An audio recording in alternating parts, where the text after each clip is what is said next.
Store-bought fermented vegetables cost $8 to $12 per jar, but you can make a month's supply at home for under $5. Here's the exact method that works every time. Step 1. Chop your vegetables into bite-sized pieces. For sauerkraut, slice cabbage thin. For kimchi, cut Napa cabbage into 2-inch squares. Use a sharp knife and cutting board.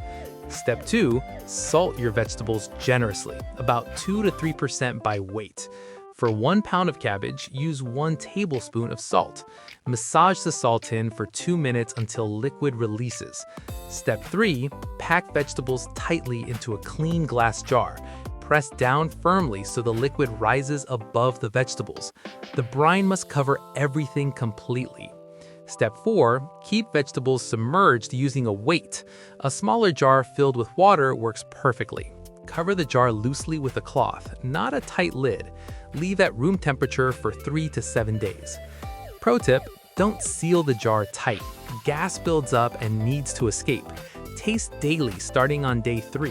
When the tang hits your preference, seal it and refrigerate to stop fermentation. What's your favorite fermented vegetable? Comment below. Follow Sikho for more. Visit Sikho.ai.